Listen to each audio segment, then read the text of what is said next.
Oh.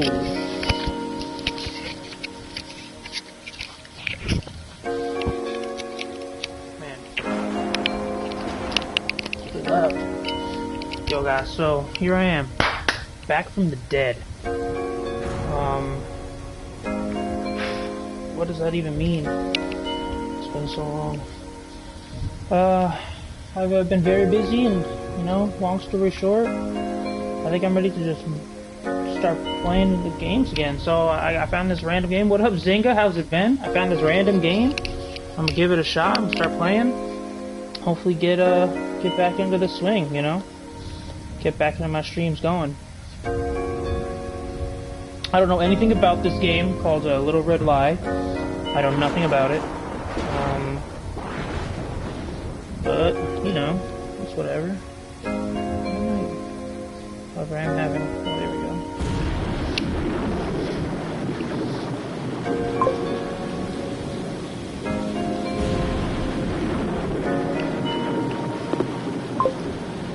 Zynga! You can hear me, right?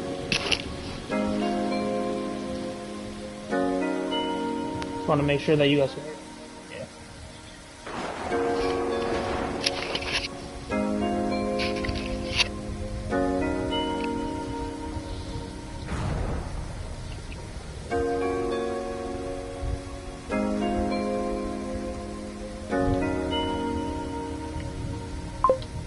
It's not starting.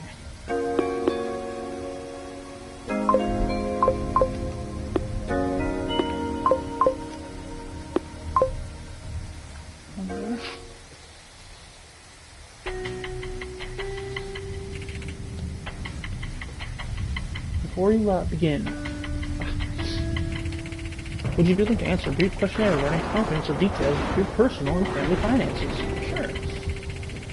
It's true, so you just don't making several narrative events in this game. Yeah.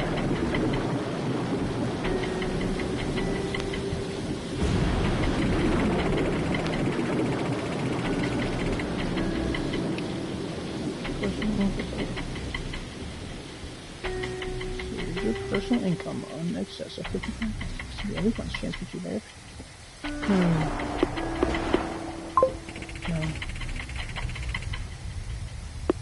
No. Would I rather commit suicide than live in significant poverty? No.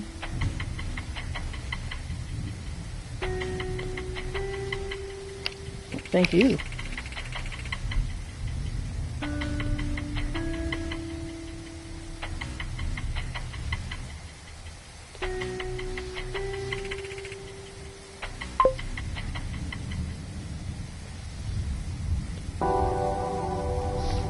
Alright guys, so as this game goes, I'm only going to have about an hour to play today, because, you know, I am still busy.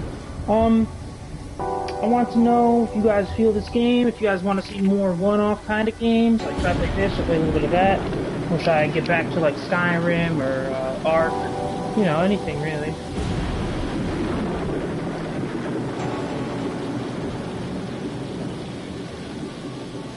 The way I see it, dystopia is nothing but a distraction from a reality that will be even worse.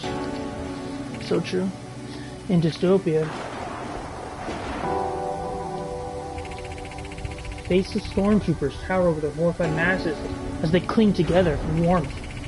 The guardsmen grit their teeth and pull their triggers on throngs of desperate protesters, cutting down waves of innocence, sinister certainty. But in reality...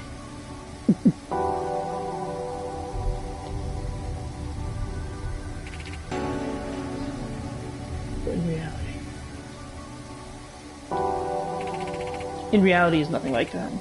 In reality, the police don't need to be scary to scare you. In reality, the courts are so clogged and the cops are so callous and the cages are so cramped that the thought of getting lost in the labyrinth of their logistics scares you more than a bullet to the back of your head ever could. Ooh. In reality, nobody needs to shoot you at all. You get knocked on your ass by a $1 zillion sound cannon and run away to save the eardrum. You don't have the savings or health insurance to lose. Yeah. In dystopia, tattered rags or drab uniforms are deeply worn by all. Yeah.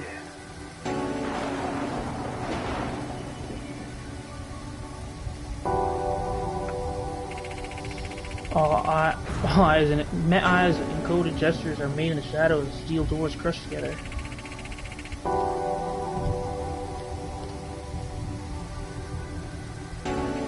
Big tag rebels. Dude. Sorry, I'm trying to get. Here we go. Hope, strength. And even if their failure is assured, in dystopia they gain the one thing their tormentors can never possess: love. But in reality, the only people who even notice you are strangers trying to look down your shirt. In reality, your best friend is a cell phone, a good one, if you're lucky. In reality, you never cared about other people until the other people were other people like you. And you would put them up in the river if they crashed on your couch for longer than a weekend. Who can blame you? In dystopia, it's easy. In dystopia, the evil and the cruel are always up the hill, down the dungeon, throughout the woods. They want your blood. They want your babies. They want your brainwaves, or the shells of your bodies. The heat of your sexy, starving orifices. But reality is never that interesting. In reality, even the most horrible and seemingly incomprehensible power always ends up being the same old song. A bunch of assholes trying to get rich. But in reality, the people frantically obsessed with money are never those people at all. In reality, the people whose lives revolve around money are the people who have no choice because they don't have any. In reality, the wealthy no longer need a thing from anyone else at all. Not to die in some war, not to live in some place, and not to build something that a robot has built in the time it took you to read this sentence. And in dystopia, all of our creations turn midnight oil into hateful sun. Diseases boil through the skin, faces are rendered tragically unfuckable. The destruction of Mother Earth turns everyone into a chimney sweep, a hooded nightmare, an asphyxiating tinker. But in reality, the sky is blue as ever, the air is fever crisp, and the bright stars within it are what you look up at while you are waiting for an ambulance after being stabbed over an apple that now costs $20. In dystopia, your only possession is a torn photograph and you end up bartending at a neon-soaked nightclub for brutalistic gangsters. But in reality, you can never get that job. And if you were forced to become an outlaw yourself, you'd probably end up the victim of a far worse crime than you could even bring yourself to commit. Whew.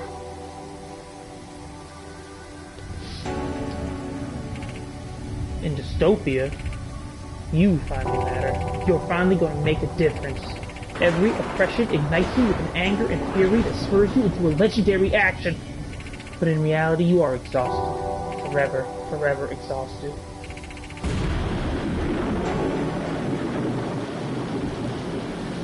You think dystopia is some big story. It's not.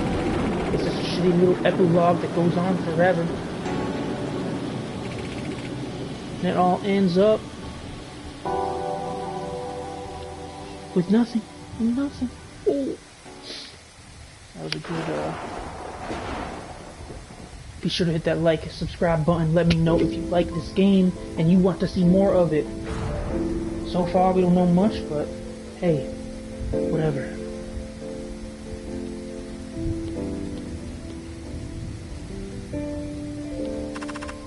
Under the bridge.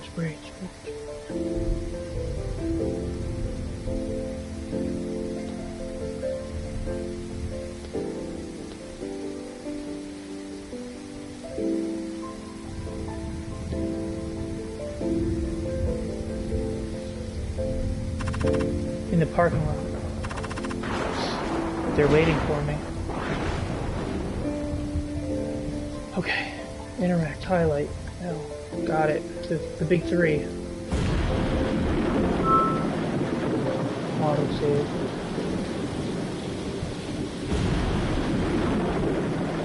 Lie about public transit. That is a lot. There's no way I can negotiate with these people if I don't have a cigarette first. I don't want to start that conversation on a note. why I've started smoking. You can smoke in the rain like every other failure of a femme fatale, Sarah. Even if you already had something like half a pack today. Conceal chain smoking.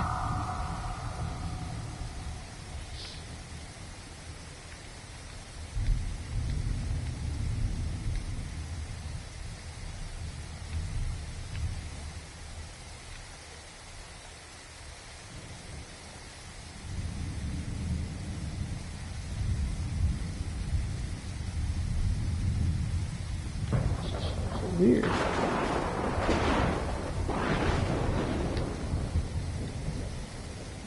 The only way to start quitting is to have one.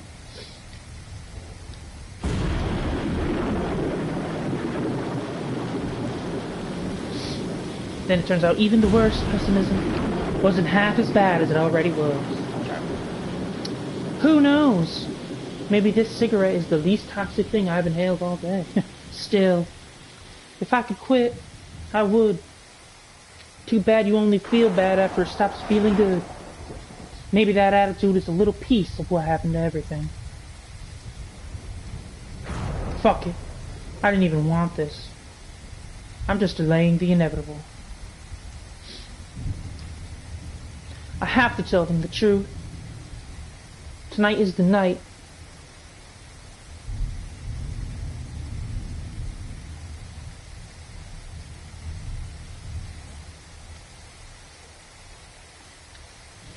I've got a toothbrush, perfume, gum. This should do it, or at least well enough to be able to say it's secondhand.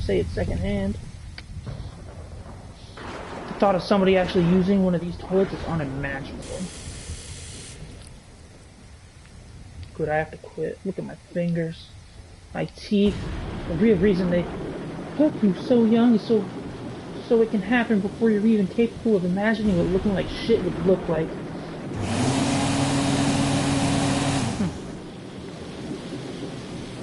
Alright, I think I'm good.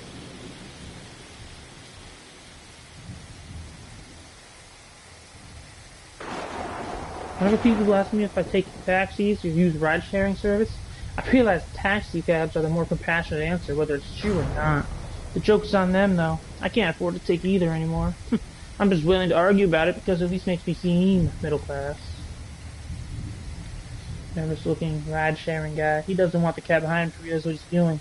Ride-sharing always felt strange to me. I sort of prefer how taxi drivers don't pretend to give a shit about you. The worst was when the ride-sharing app started asking you to make all these bullshit, humane, personal comments about your drivers, as if you were talking about a close friend, rather than someone who struggled you were exploiting. Maybe it just bothers me to have a cushion in my face. If they don't knock the never-ending construction in the city off, I'm leaving someday.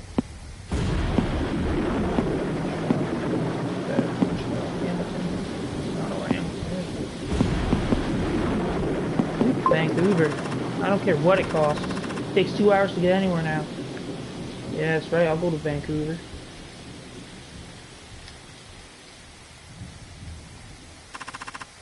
Homeless death spikes in downtown core. You know, it actually costs less to house these people than to pay the costs of them being on the street. I can't understand why people get upset at the idea of free housing. No need to pick this up. We'll still get it delivered. Award night flubs send celebrities reeling. This is the local free paper. Tons of reductionist nonsense and celebrity crap that I don't find interesting at all. Tax credits to stimulate new businesses and job growth. Yeah, sure they will. Drugs and thugs, new gang war? Ah, you've got to love it. The legal assumption of innocence is held, but all the classic dog whistles are in there. A mugshot instead of a real photo, a note that the murderer was known to police. Even the more subtle stuff. Interviews with friends talking about how much he was turning his life around, and an up-and-coming musician. They don't even have to mention rap anymore. 22 years old. Deeply mourned by his 4 young children. This is just a rag designed to piss people off, disguised as a newspaper. paper. Accidentally. Actually, I'll buy it. May make a good distraction. Price has gone up a quarter too. Everything hurts.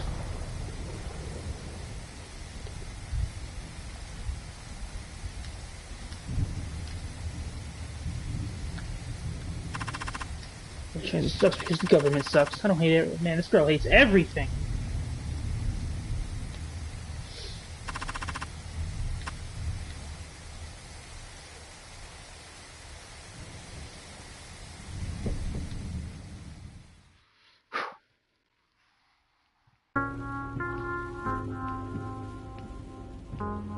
Before You Know It.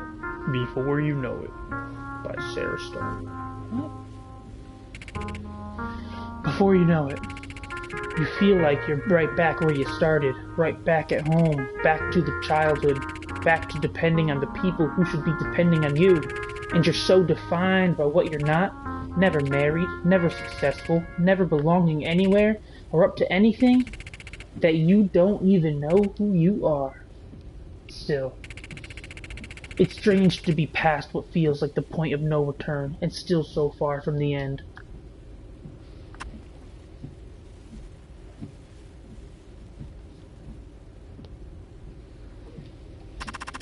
Thanks for coming to get me. Oh. You were working late.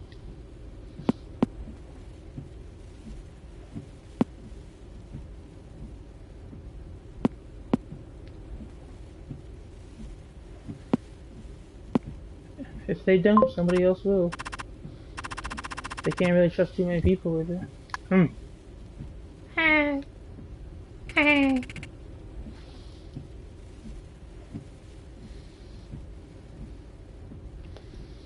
I understand that I broke the chain, that without creating a future for it, even the closest family will eventually run out of things to talk about. I'll ask a question about some distant relative, or a restaurant we haven't been to in a long time, just to break up the rhythm of the rain. But I don't really care, and I don't think that they believe I do. The saddest thing, though, is that I think I used to. At least a bit. You just don't see the point. I mean, what does it have to do with you? Literally nothing that goes on around you has anything to do with you at all. You're just a sack of shit dragging yourself around from one day to the next. What could you even say about anything that wouldn't make you look like a fool?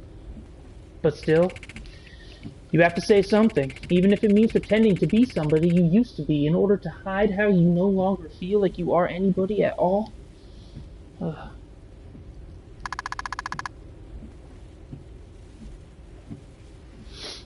What are your plans? Oh, what are your plans for the weekend? Feign interest in my own life. Sorry, what? The weekend? What are you doing? Oh. What up, China? Wolfgang? Welcome back to the CCDombro stream! Anyway. Sleeping and eating, watching movies, cinema. Sleeping and eating. Probably get coffee with Claire and Steve. Pretty tired though. You know you're a loser when basic questions about what you're doing on the weekend feel like a humiliating interrogation. Well, maybe you should go somewhere new. Meet some new people.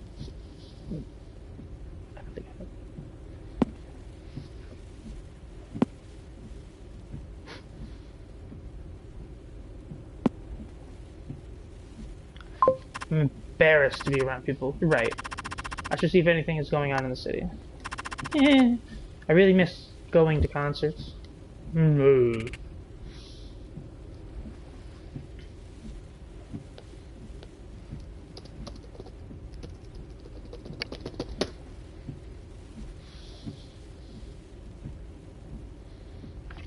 Go Eagles!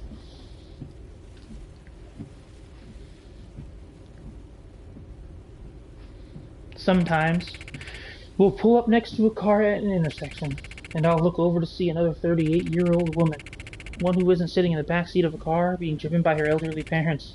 She'll seem powerful, yelling and waving her arms at somebody on some kind of conference call, or dressed up, looking like she's heading out for the night. or listening to her kids tell her about what they did at school. But as soon as she looks back, I look away. I don't want to see the type of person I wish I could be. See my wishing I could be them. Wish I could be see my me. I wish I could be see me wishing I could be them. Me, I hope so too, China. And the worst of all is how the space and silence that should be my life gets filled up with guilt instead. Filled up with the unspoken sound of how much they've done for me, how much they've sacrificed so that I could be somebody. And here I am. And sure, I could tell you I love them for it, but what would it matter if I did? There isn't a single thing my love can do. I won't survive without my parents, but at least they're the only people who even care if I'm alive.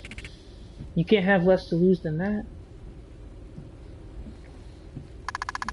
What did you eat today? What did you eat today, Sarah?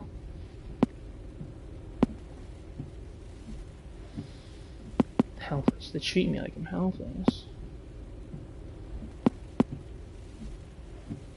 Couldn't catch it. I had a salad with chicken and a granola bar.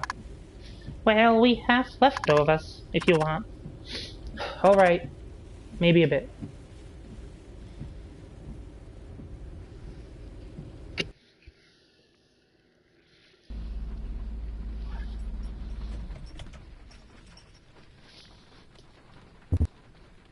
Sarah? Hold on a second. The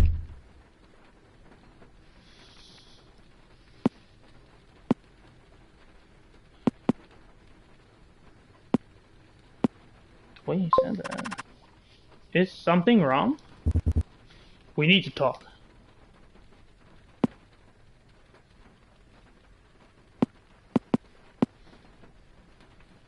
She was never fine when it came back. My sister. Must be my sister. Dad, stop being cryptic. Just tell me. Your mother is worried. About what? What happened with her this time? The way he exhales now. The moment he even thinks about her. Your sister is beyond being worried about Sarah. Mom is worried about you. Jesus Christ, I knew he would think it was a relapse. He always just say this, say half of something. He always says this, says half of something. Jesus Christ, he knew I would think it was a relapse.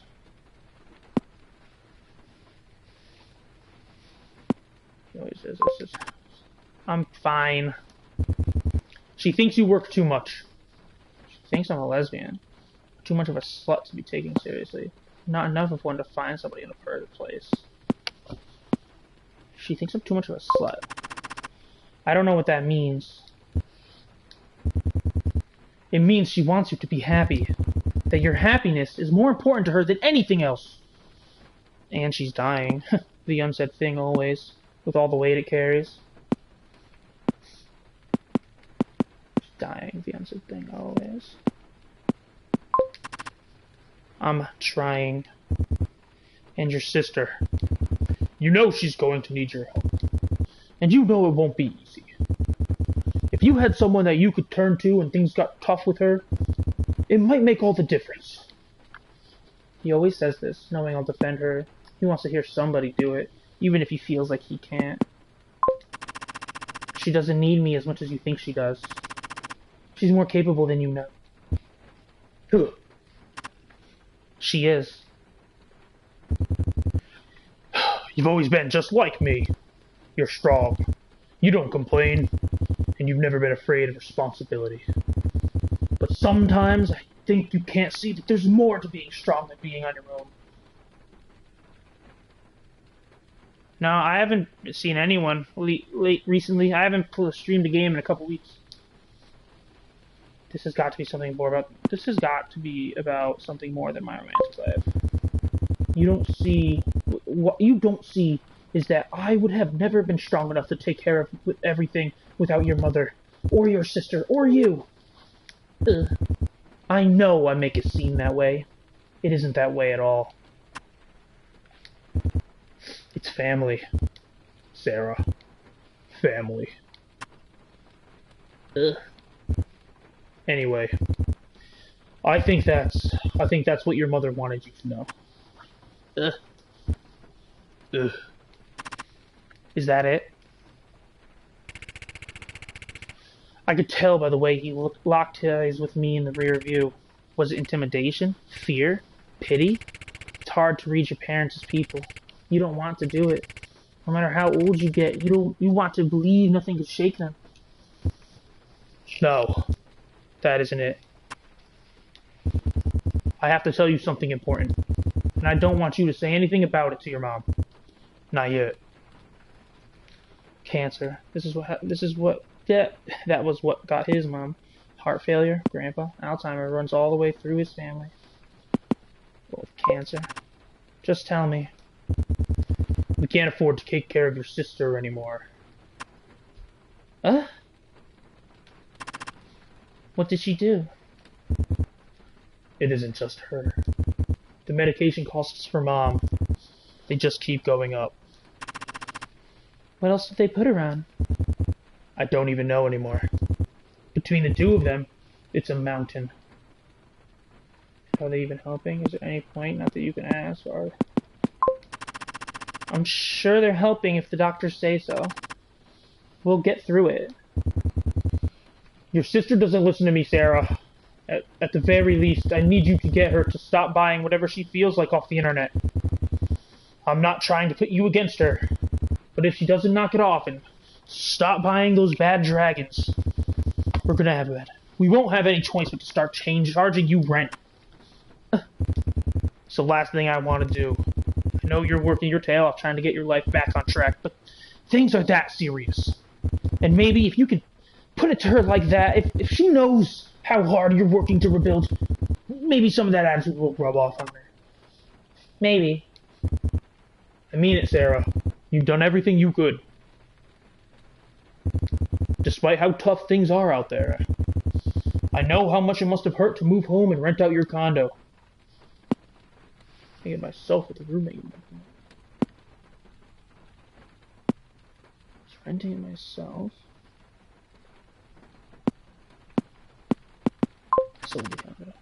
I don't miss it. I was lonely there. But you still own it. And this is still Toronto. You still got quite the equity from the down payment, plus all the years you paid into the mortgage.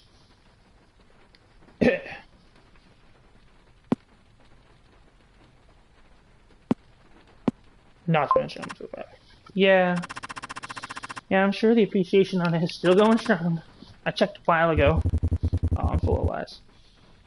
I think about all these kids your age that I read about in the paper. The ones who not only didn't save, but who got buried under mountains of debt that they never should have taken on in the first place. I owe $29,000 on my credit card. $8,931 in outstanding income taxes. $3,425 for U.S. taxes I never remembered. Yeah, it isn't worth it to pay all that interest anyways. Exactly. And we've been paying off your sister's nonsense for years. But not once have you ever come to us to borrow anything. That was what I was going to do tonight. Because I'm officially at the end of every rope. The only thing I ever had was too much pride to tell you. I couldn't live with myself if I screwed up your retirement. You and Mom worked so hard for everything you have.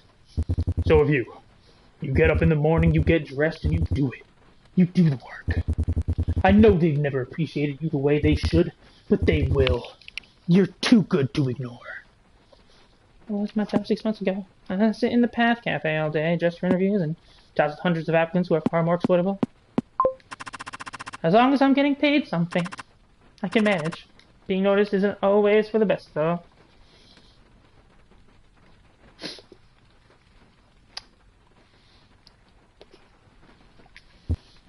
Well, if they don't come around, somebody else will, and I'm hoping that your sister will too. She needs it too, more than anybody. I can't help her. I can't help you. I can't help anyone. I'll do my best. You always have.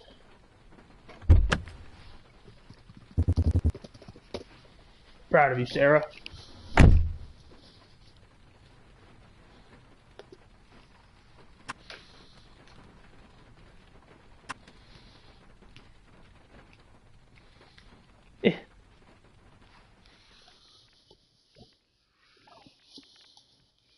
Little Red Lie.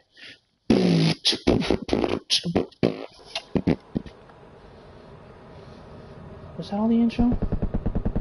Before you blow your brains out over some attractive... Oh, no. Is this gonna be a character? Before you blow your brains out over some attractive upper middle class white woman, just because you would fuck her brains out, I was thinking, maybe we could take a moment to talk about the things she told you. To talk about the things people like her will never tell you. The money. The money.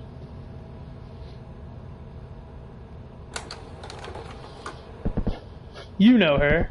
Overeducated, underemployed. Bridging into 40 with no real prospects. No real anything. And then, one day... Should I get my hair?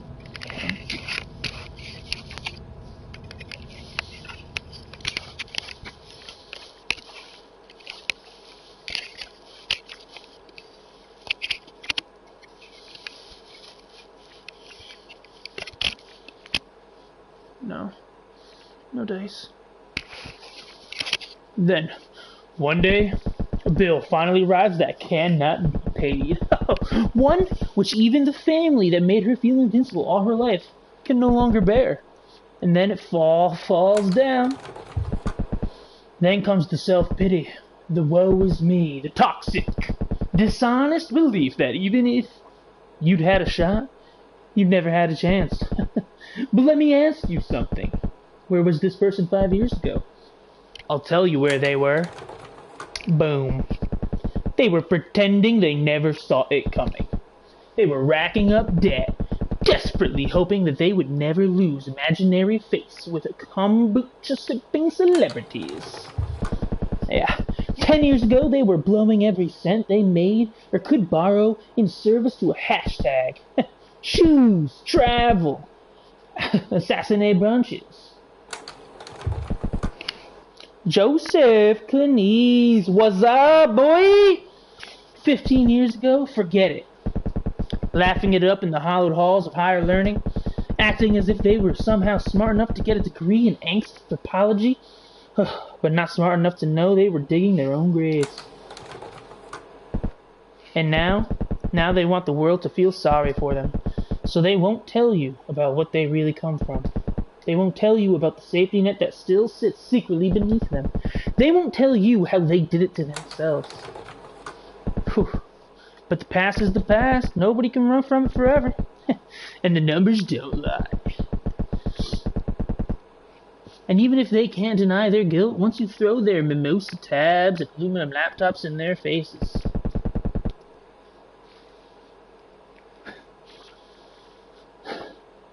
they still would say that it wasn't their fault.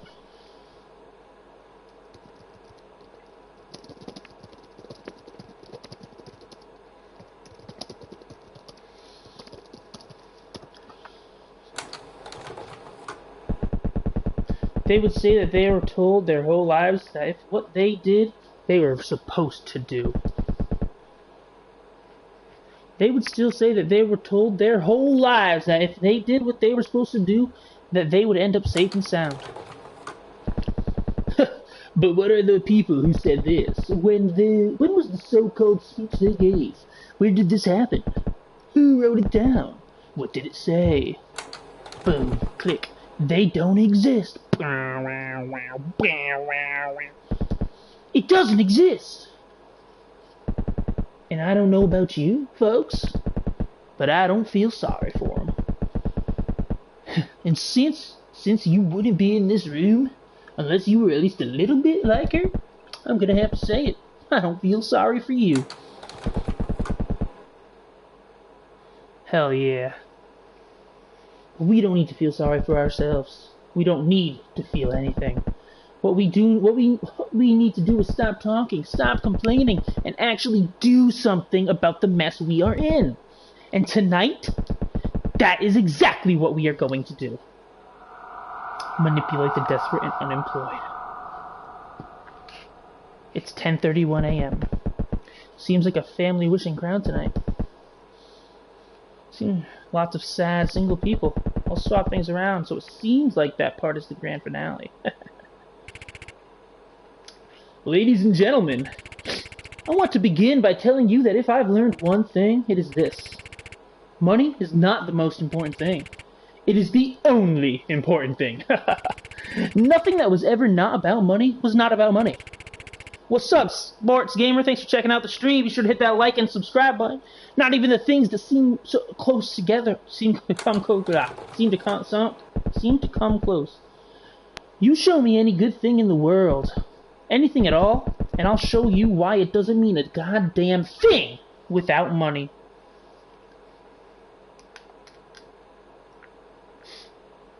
There we go.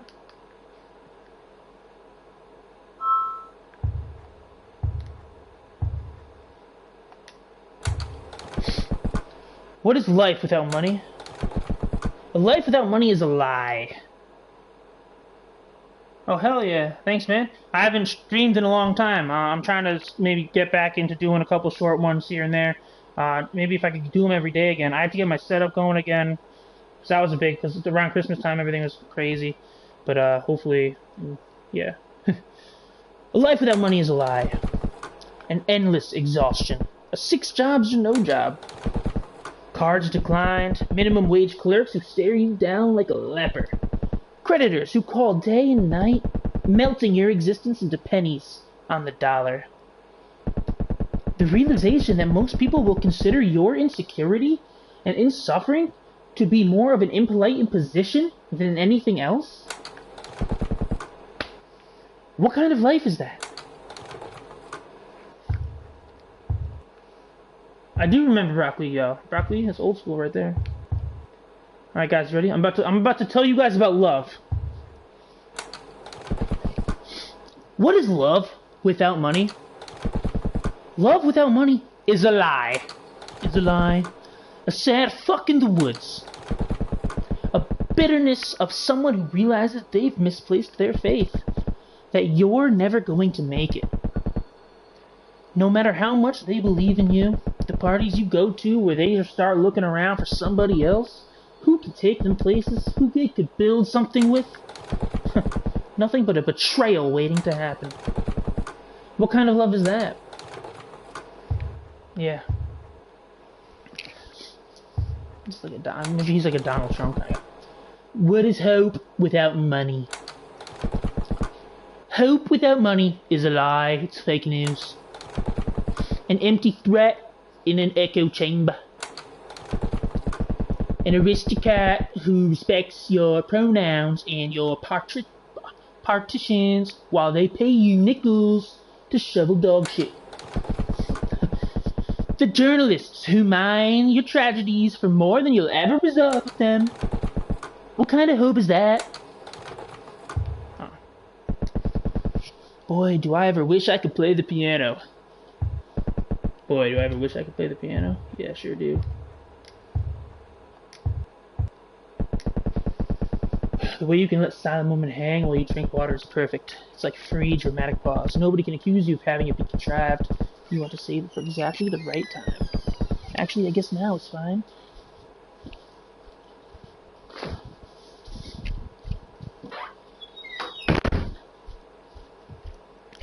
Shit, where did I leave my car keys? They must be in that dressing room somewhere. Did I lock them in the car again? No. Joseph, I'm gonna be honest, Joseph. I have absolutely no idea what this game's about. So far, it's a little bit boring, but I think it's a storytelling game. I have no idea. I just got it and I'm just playing it because whatever. What was I saying? Oh yeah. I think it's a story game for sure. Cool. Time to lie about family. Okay, here we go. Hey, what is a family without money? A family without money is a lie. A family without money is nothing. A family without money is a father who can take you fishing, but not to the dentist. The kind of family that functions only so long as the credits can roll an hour later. After, for those charged with protecting it, a family without money is a moral failure. One that can never be erased. Hey, this is a 1-star game? I thought I googled it a little bit. It's got an 85 on Metacritic, so hey. A future that falls away. And as for what happens to families like that, and to people like you, I've got good news and bad news. The bad news is that you have no future. The good news is that there is no future.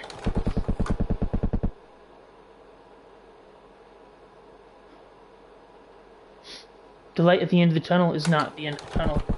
Actually, Sports Gamer, I'm gonna start playing Skyrim again, I think. What's today? Today's Saturday, right? I might start playing Skyrim again actually tonight, because I do want to get back into it. I got all my things ready to start playing that again. So hopefully so I can finish it.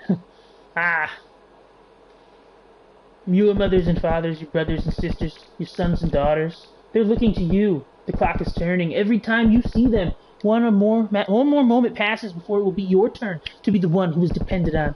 And you know what you have to do. You've got to take a chance on the only thing you've got left. But will you have the courage to do it? Or will you keep on going as the little you still have without... As if the little you still have without it will somehow last forever. Or the little you still... Alright.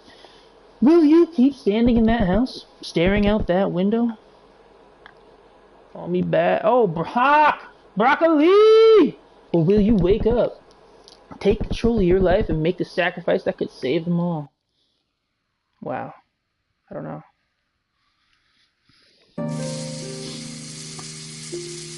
Rituals by Sarah Stone. For better or worse, there really is no place like home. In all my years of living on my own, I never achieved even a fraction of the sense of place that I still feel every time I walk through this door. Everything is just where it was, and everything is just who they were. But at the same time, the older you get, the more that same comfort starts to scare the hell out of you.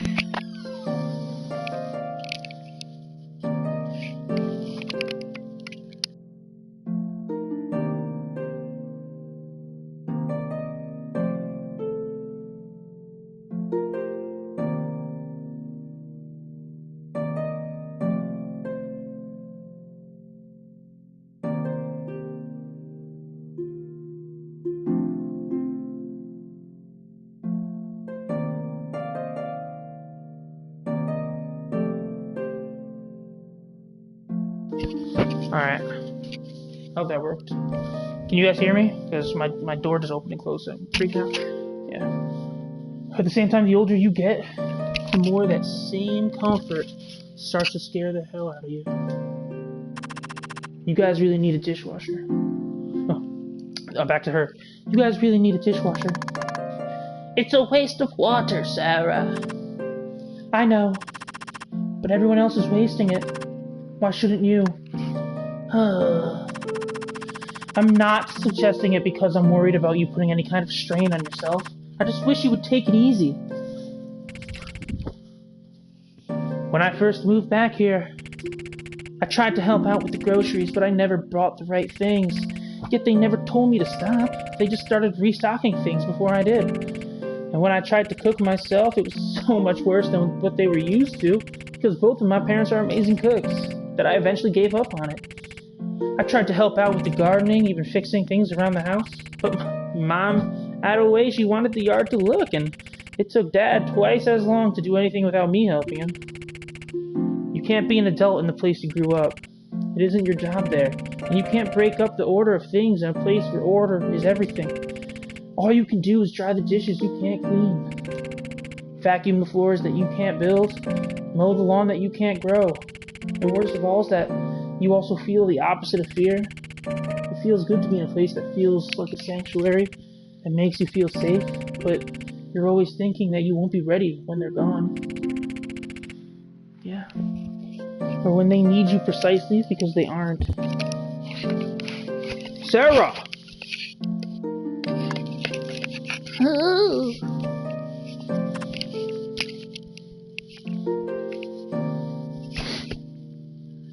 Yeah? Give me a hand with something. Go see what he needs. I need a break. Just leave him, Mom. I can do it.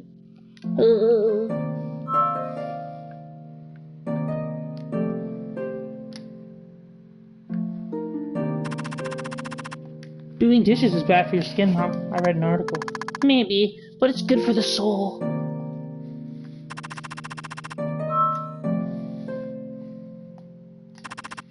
What's wrong, Dad? You hear that? Hear what? One of those stupid cats. It must have gotten out of your sister's room. Which one? The one that likes to get out of your sister's room? Bobo? I don't know. I don't hear anything. I heard a meow. You know what your mother is like. The allergies. Oh. I'm going to help her get ready for bed. You find the cat and get it back downstairs. Alright. Seal Bobo's escape. I don't know if he's just saying the cat got out to give me a pretense to go down there and talk to him. But I should probably start by looking in the basement. Regardless.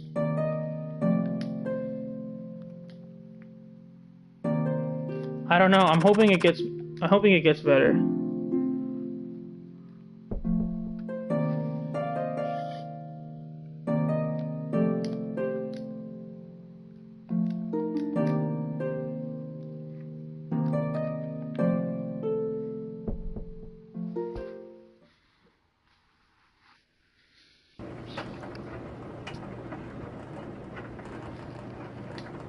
Lie about the fate of homemade beer.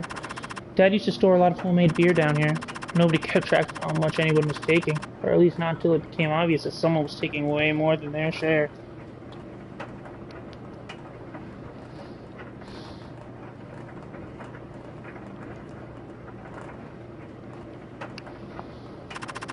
At the same time, nobody could prove anything, and nobody was going to be able to prove anything.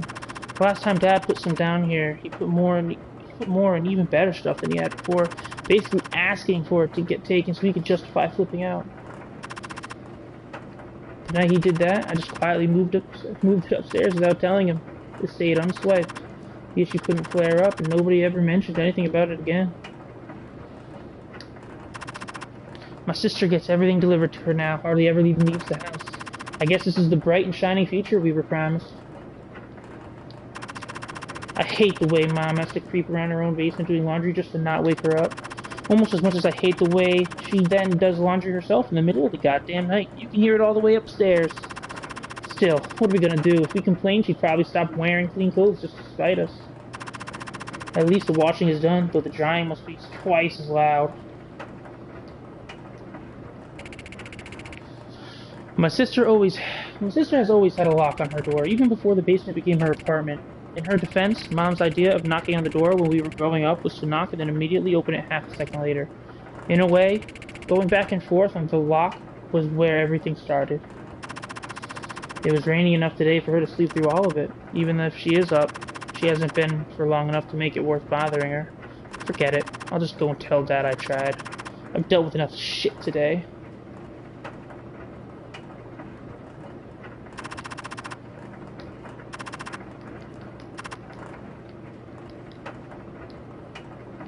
Oh, that sucks. But if I don't at least try to talk to her, she'll just tell Dad she didn't know anything about it. My whole life, my father has used me as a sword and my sister has used me as a shield. You just bang up against yourself. No choice. 2 years ago, while I was in the middle of killing myself trying to pay the minimums on my credit cards, killing myself to make rent, and killing myself to avoid going into overdraft, my sister tried to kill herself for real. Must be nice. No, that's too much. Don't even think something like that. You don't really mean it. She stayed at a mental hospital downtown for a few days before my parents moved her to a private facility in Gulf. Attentive staff, the encouragement to express any emotion you want, a schedule laid out for you like a kindergartner. for a little while she got better, though I don't know if it is or isn't incredible what everyone treating you like the center of the universe can do. Surely it ought to do something, but then life goes on, and the people around you go back to being the people they used to be, the people they actually are. So she did too. Hey, are you up? Dad thinks one of the cats escaped. Are they all in there with you? Alright, well, if you can hear me, let me know, or send me a text. Or something. I suppose I might as well check the rest of the house for the cat. It probably did get out if Dad heard it. Let me ask you something. Where does the depression end and the rude, self-centered, and miserable asshole begin? Before you think that I don't love my sister, please consider, would I put up with the nonsense of what dealing with her entails if I did not? Would my mother? Would my father? If we didn't occasionally think a cruel or heartless thing about her, do you believe that we could possibly endure it? I know she's a sick person. I know that she is not really in control of herself, and that this is the darkest fate which can touch anybody. But in the midst of all her tragedy, all her setbacks, all I want to know is this. What about the rest of us? What about the people, the families, who have no responsible choice but to exist in their blast radius? The people who don't have any more of a way out of it than they do. And I know we're supposed to go to counseling too, but even if it helps, is it really worth tripling the bill, even if we could afford it? And does your life really end up any less mirrored in her shit? Or do you become even worse? What if it ends up making you as obsessed with her as she is with herself? And how does it end? It seems like somewhere between unlikely and impossible that my sister will ever have anything resembling the life of social or productive person ever again. If these people never get fixed, what is the point of them being slightly less broken? What is the point of all this pain?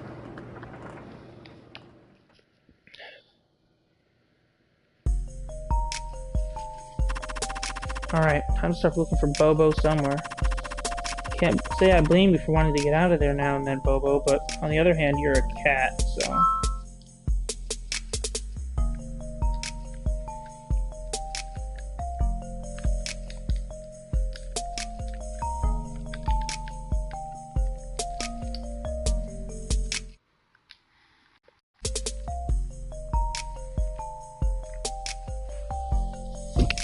Alright, everybody. Thank you for coming back, checking this out. This game is deep. Definitely has some real deep themes going on in it. I gotta get ready for work. I'm hoping to be back streaming once a day, every day. Again, bringing it back. Until then, let me know how you feel about this game. I know it's emotional. Or appears to be. I don't know if it's going to change or what. If you want to see more of it, I might be able to sneak a couple more episodes of this in. But if you guys really want to see something else, let me know in the comments. Leave a like, hit that subscribe button. Small YouTube army, let's do it. Peace out. Oh my god, my name is me and I'm the one, the king of all of you. I just want to be the greatest that has ever lived. Peace out.